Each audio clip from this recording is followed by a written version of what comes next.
Thank you, everybody, for coming to Awaken Thriving podcast. And I just wanted to introduce, our name is Jeremy Stillman. He trained at Manhattan's prestigious Center for Integrative Hypnosis, where he became a certified hypnotist and integrative life coach. He's certified by the National Guild of Hypnotists and the International Association of Counselors and Therapists. He was voted Best Life Coach in LA by the Enterprise.com, Best of Yelp for his 5-star average rating as well. So, Jeremy, so where shall we begin? I know we chatted a little bit before. There was all kinds of little tidbits that I really wish I would have wrote down those questions, because just like when we spoke on the phone previously, once we start talking, I want to ask more questions, but I need to start getting it recorded. So let's begin. So you know what I was interested in? I was reading your biography, and you said something about you had an experience with a London hypnotist.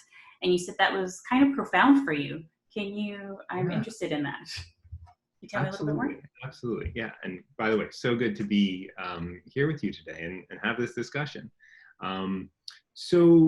My gosh, taking it back maybe like 8 or 9 years ago, I did have a very powerful experience with a London-based hypnotist who helped me address some really deep underlying pain just in the course of one session. And I was open to hypnosis and hypnotherapy before then. I was definitely interested in it, but that was my first kind of formal introduction as a client or a patient with a hypnotherapist.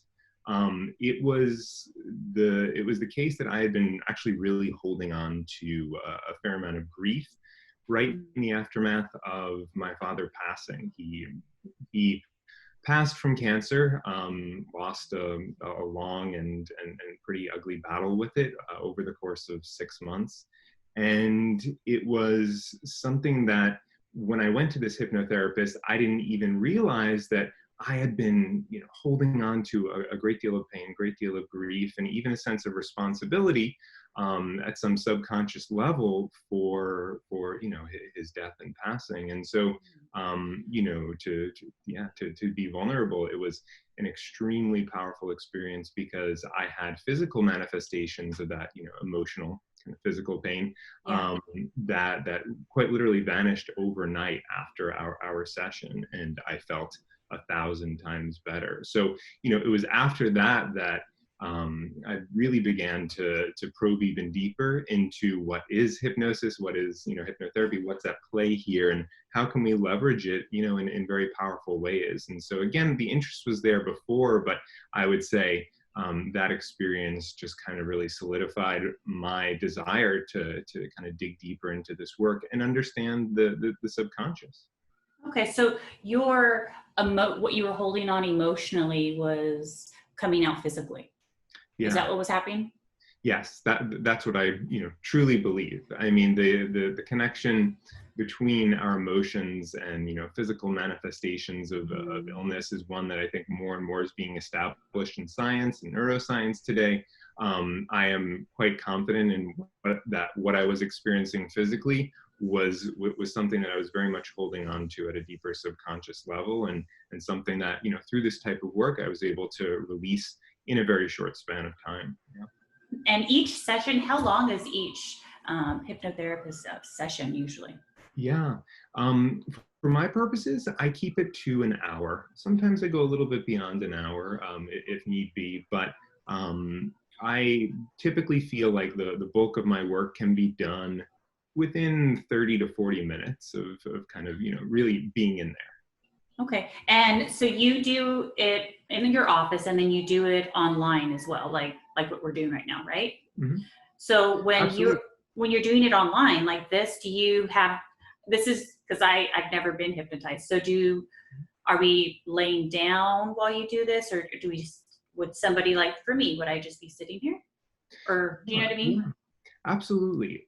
My preference is that the person is most comfortable. So whatever it is that suits them, or however they're going to be the most comfortable, works for me. I have people who really insist on lying down. Others are comfortable just kind of closing their eyes, seated in a relaxed position. So truly, it's whatever it is that a person is most comfortable with.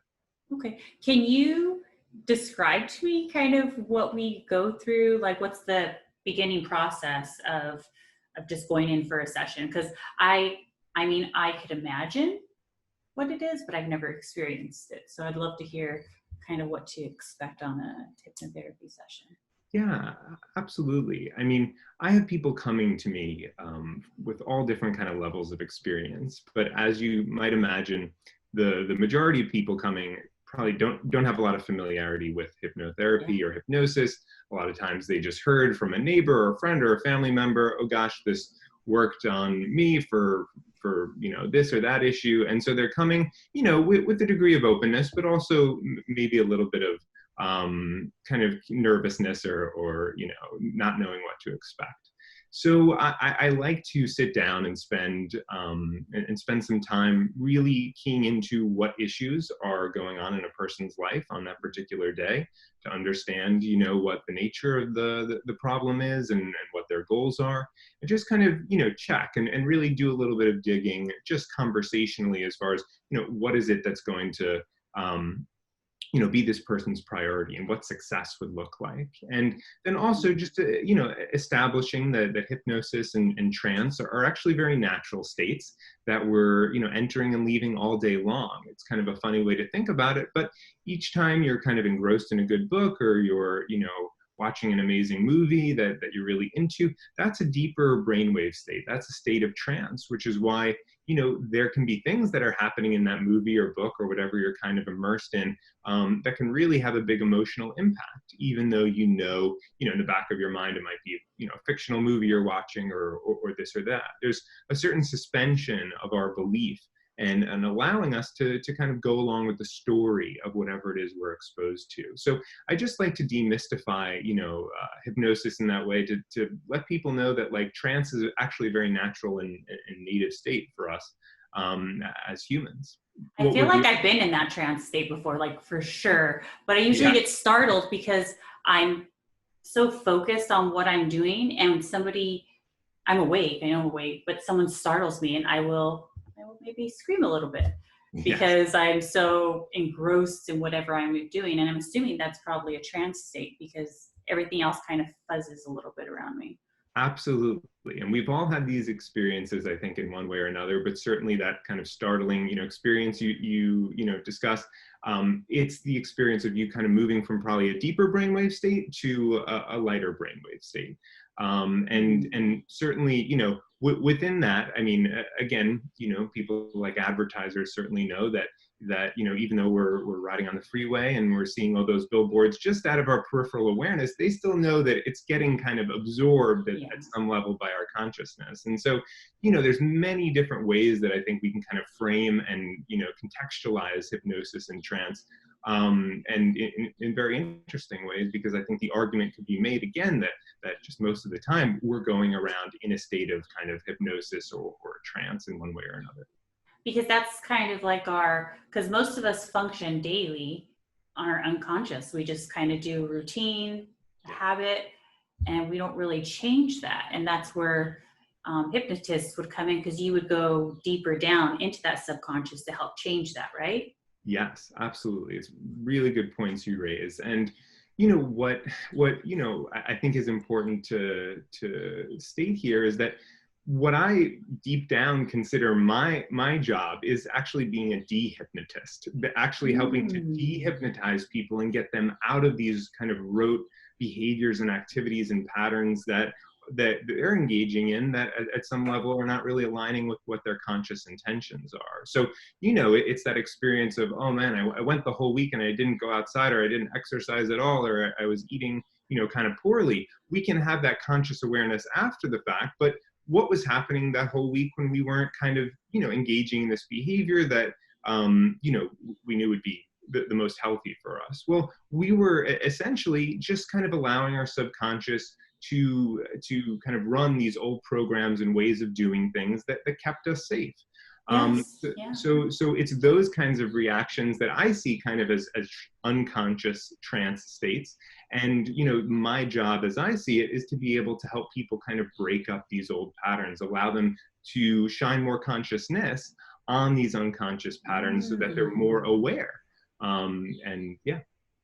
Okay, interesting. So do you think that most of us, most of the people that come to you, did they have to experience some kind of major shift in order to be like, I need to get this fixed? Or are they, some people are just like, oh, I want to just improve myself and just optimize. Do you know what I mean? Absolutely. I mean, there's a lot of variation. I do have those kinds of type A personalities that maybe there's one little thing that's going on in their life that they just kind of can't stand, this one little habit or thing they want to perfect, or, this thought pattern that doesn't really, feel good to them. And then there are other people who, maybe they just had a very kind of traumatic event in a relationship in their life. They're dealing with some sort of, big issues that have kind of, they're too big to ignore at this point. And so, maybe they've, sought other, practitioners or modalities. And sometimes I am, the one that they come to being like, I've exhausted all my options. Is there anything that we can do? And I would say, more often than not, the answer is that I think it's very much worthwhile to be able to explore what it is that's going on in our subconscious, which of course could be more than 95 or 99% of all our beliefs and patterns Yeah. and behaviors. Mm-hmm. Yeah. So do you think there are certain people that are easier to hypnotize than others? Yeah, I do. And, there's a lot of speak about people being what we call suggestible. In other words, being kind of just more open to slipping into deeper states of consciousness, more easily than others. In my experience, there has been a very, very small percentage of people who just kind of couldn't go there with me. And this is, like truly like over thousands of people Yeah. who weren't able to go there. And usually it was the result of them just maybe not even being comfortable with the whole premise in the first place. Maybe they were brought there by a family member and they felt pressure to be there, pressure to kind of go along, as opposed to being intrinsically motivated to kind of, come and do the work. So if I try, now to really vet clients ahead of time to understand if they're going to be open to the process. And, vast majority of the time, that is the case. But I don't really, need for people to be able to be seasoned meditators for this stuff to be, effective. Okay. And I don't necessarily preoccupy myself with if a person's super suggestible or how deep they can go, because the proof is in the pudding, and if they're feeling the positive outcomes, that's what I'm concerned with. Okay, perfect.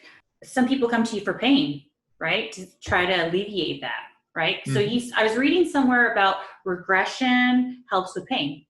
So that's what you went through with the London hypnotist. And that's what some people come to you now as well. Like say they have chronic shoulder pain or something of that sort, and you help with that, right? Absolutely. Physical pain is something that I do address in my office. I typically, I typically pay, let's say, more extra attention to make sure that, we're dealing with pain that their physician or, clinical care practitioner okays hypnotherapy or hypnosis for, because if someone is experiencing terrible pain in their chest, I don't want to necessarily just kind of get it so the pain is not there, because I think there's a very valid, important message that pain is kind of sending. And of course there are kind of physiological implications that are important to just kind of cover your bases on. But pain is definitely an area I work in, physical pain. And how does NLP and hypnotism work together? Is that just something you just use simultaneously, just depending on the client? Yeah, I mean, it's another good question. My approach is really an integrative one, in that I'm pulling from different disciplines. I'm pulling from different kind of methods and ideas and just experiences that I've had with, again, many, many clients over the years, where I'm seeking to make the biggest impact on that particular day for the person, sitting in front of me.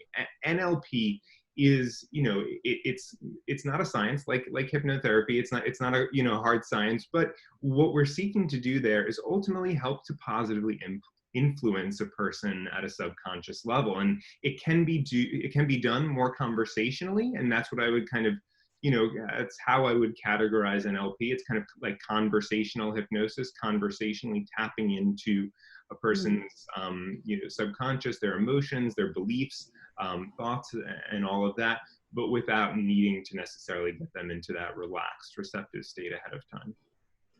Interesting. Mm-hmm. Okay. So NLP, and then you are a life coach as well, because you got voted best life coach in LA by enterprise.com. That's amazing. So all of those three disciplines together would probably like a pretty heavy hitter there. That's why you have 5 stars on Yelp. Well, thank you. That's why you have it. Let's see. And the politics blog, I was reading about that. That's from 4 years ago. And I would love to read another blog 4 years later from that blog to see what you think about nowadays. I read briefly about, like, you wanted us to put ourselves in other people's shoes, basically, right? To kind of separate ourselves from our beliefs, correct? That's going to be interesting come November, having to separate ourselves from all of that. Absolutely. It is an interesting thing to kind of take a step back and just through the lens of understanding people's subconscious and their triggers and emotions and how they work, look at the world of politics and look at the world of, what it is that, how we kind of operate as a society. And I've always just found that's, the amount of projection that goes on, the triggers and the emotions, it's interesting. And again, that's irrespective of any kind of political, idea or belief I might hold. It's just a fascinating thing. And truly, I think that we tend to get really wrapped up in the ideas and the outrage and the principles and beliefs, and I want for people to feel good. I want for people to be able to just feel more congruent as they go about their day in alignment with what their heart really wants. And I think for most people, it's not engaging in the news cycle and engaging in the back and forth that can happen in our very politically divided society at this time.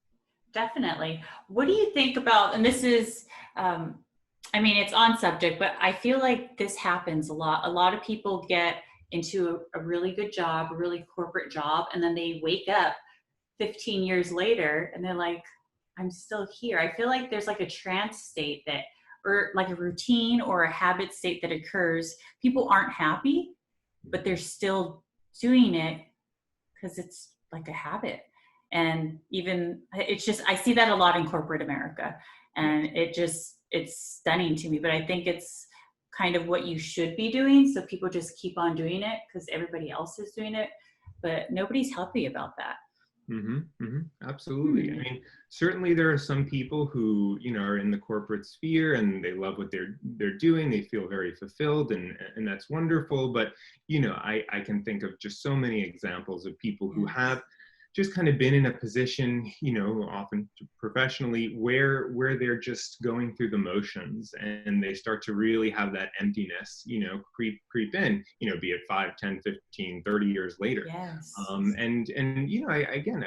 That doesn't mean necessarily they need to, book a one-way ticket to Bali and, forget about everything. It's just, there's something that their consciousness is kind of calling them to understand and kind of unearth within them. And with that, awareness, they can take steps forward. What are some, I know we kind of went over in the beginning, some misconceptions a little bit, like you try to dehypnotize people, but what are some other misconceptions that we can kind of address? Sure. One big one is that people tend to equate hypnosis as a state of not having control or not being aware. And, when I have a client and guiding them into that state using progressive relaxation and visualization to where, they're in trance, they are actually in a state of heightened awareness. Hypnosis is not a state of being asleep or anything like that. It's actually being in a state of more heightened awareness. So a lot of people tend to report that though the body physically may be quite relaxed, they're able to focus better. And so I keep it, again, a dialogue, even though a person, may be quite relaxed. They are able to express to me, oh, this is interesting, let's continue to observe this, or I'm ready to move on, or I'm noticing this experience or that emotion, or whatever it may be. And so I'm able to kind of take my cues from, whatever kind of organically is unfolding in the mind, in the awareness of my client as we proceed. And it's not something where I kind of sit them down and say, you are a healthy non-smoker, you are a healthy non-smoker. I don't necessarily do that, more traditional model, which can be effective in some, instances, but I like to keep it, again, more of a conversation and more an organic unfolding, so that I'm able to tune into what kind of the needs and perceptions of my client is, from moment to moment. Wow, I didn't expect that. That's enlightening. I thought that it was, you just lay down and you just tell me something and I do it. So your clients are usually giving you back and forth information on what's occurring with them. Absolutely.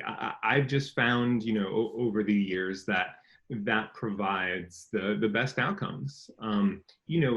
It's again to this idea of, hypnotizing versus dehypnotizing.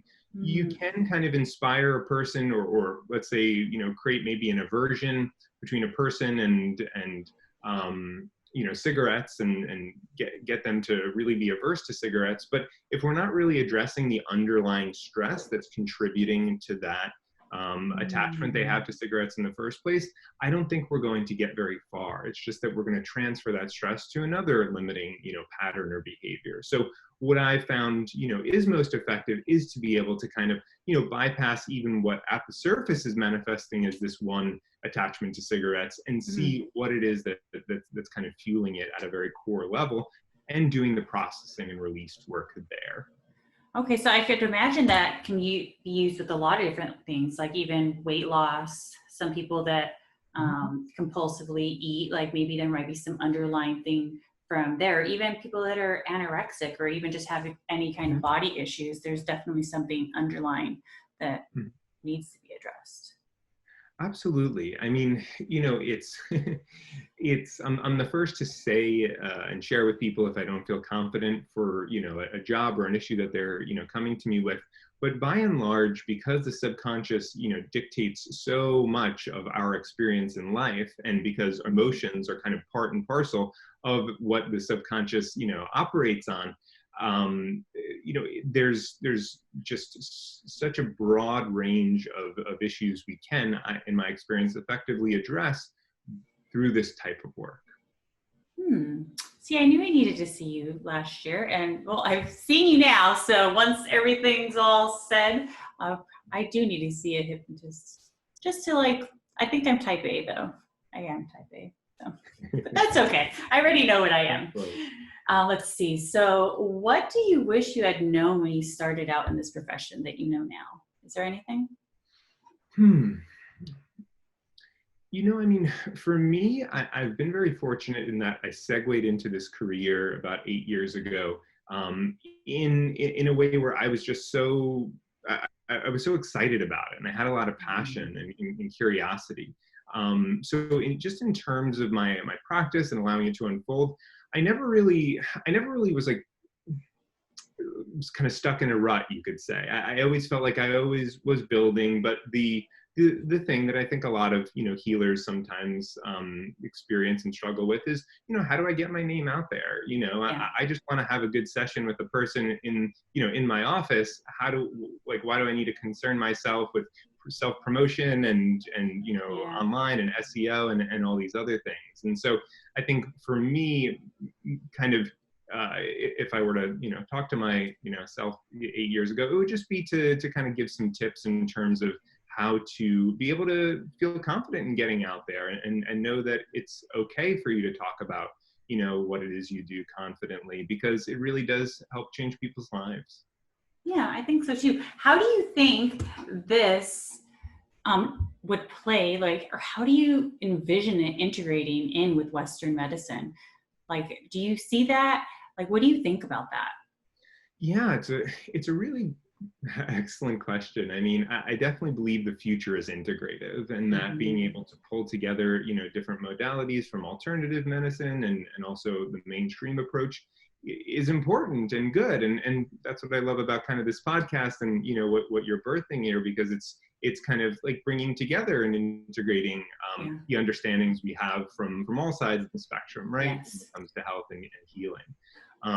But truly, I mean, I definitely I definitely feel like there could be a place for this type of work in conventional medicine.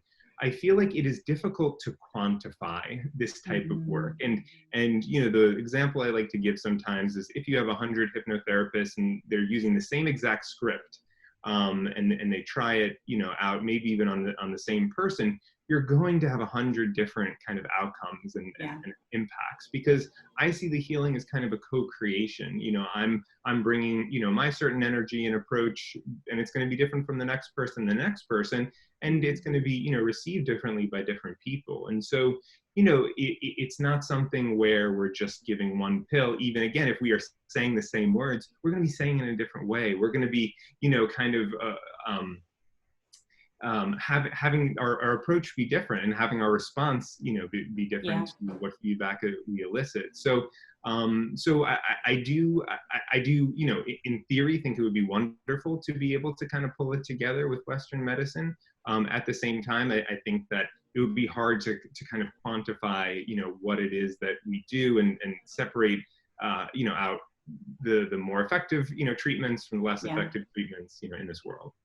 Yeah, that's going to require some evolving and just changing on just all aspects, but it's so needed.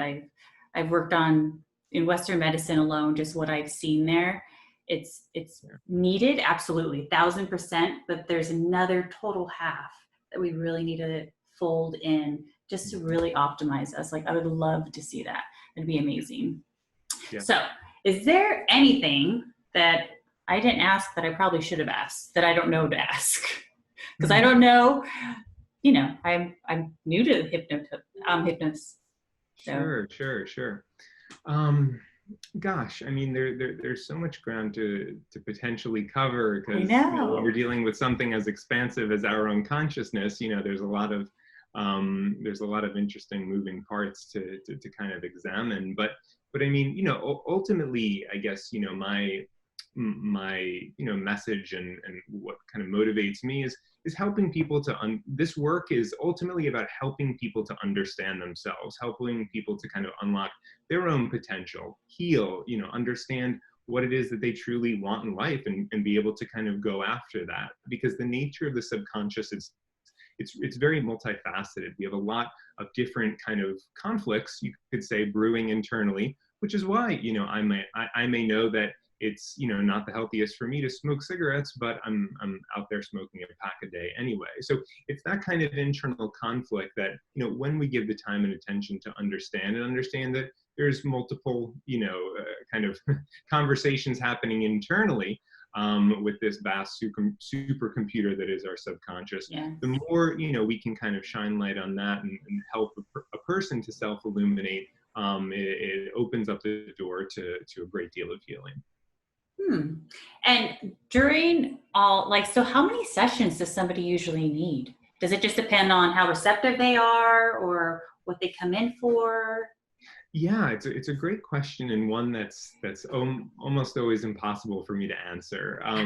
Because I do have a number of clients who come to see me for a couple of sessions, and then they feel confident. It's a pretty targeted, you know, thing they want to address, and then they feel pretty confident being able to go out there into the world and, you know, do their thing. And I think that's wonderful. And I think I want to equip people with the tools to be able to do that, and not need to have to, you know, necessarily be coming back each week to me. There are a number of clients I see who just like the maintenance. And so maybe I'll see them, you know, once a week or every other week over the course of half a year, sometimes years, because they have things come up and they just want to be able to kind of, you know, help to diffuse things before it gets to this level where they're maybe in a state of overwhelm. So it's highly dependent on the needs and goals of each individual client. There's so much variability there, so it is difficult for me to kind of pin down, like, oh, this amount of sessions or this amount of time. So it's like a true, like, well-being checkup. Like, they're like, oh, I just need to fine-tune myself. And I love that. I wish everybody would do that instead of just waiting till they're really messed up or sick Yeah. to go to a Western medicine and get something, rather than just coming in monthly or weekly just to make sure they're up to par. I would love that. Like, I love that. I think I'm that type of person, but I kind of hop around and I'm like, I find tune here, and then I'm gonna go here, and then I'm gonna get hypnotized. So I love that. Right. Let's see. Any good books that you're reading right now? I'm a book reader. I have tons of books. And I read something about your blogging about all this knowledge that we have, but I guess sometimes we have too much knowledge or something like that, right? Yeah, yeah. Well, it's interesting because it can be the case that, you know, people are very studied and very very much attending all the seminars and workshops about, you know, how to improve and self-development and this and that, which, you know, by and large, I think a lot of it is good. Some of it may be, you know, not so good in my opinion, but a lot of it is good information. But, you know, where the rubber hits the road is, you know, how are we going to implement these certain actions or, you know, certain new perspectives, beliefs, whatever it may be, into our daily life, because that's what always makes the biggest difference. So sometimes people can get so caught up in the mind and like, all right, well, I can, you know, go to this teacher or this healer or have all these things happen, and then somehow my issues will go away. But that can be its own coping mechanism for actually avoiding kind of that sort of stillness, or just being able to kind of, you know, tune in to oneself and one's heart, and you know, what I consider to be, you know, a very important experience for us to kind of differentiate between what is happening in the mind versus what is happening in the heart. Yeah, that's amazing. That's exactly how I feel bringing this together, but that's how I am as an individual. I'm highly logical, but then I'm really spiritual on that side, and they conflict. So it's like the mind and the heart, they're always, they, depending on which one's trying to dominate, it can be an interesting hour or so for me. Absolutely. So Absolutely.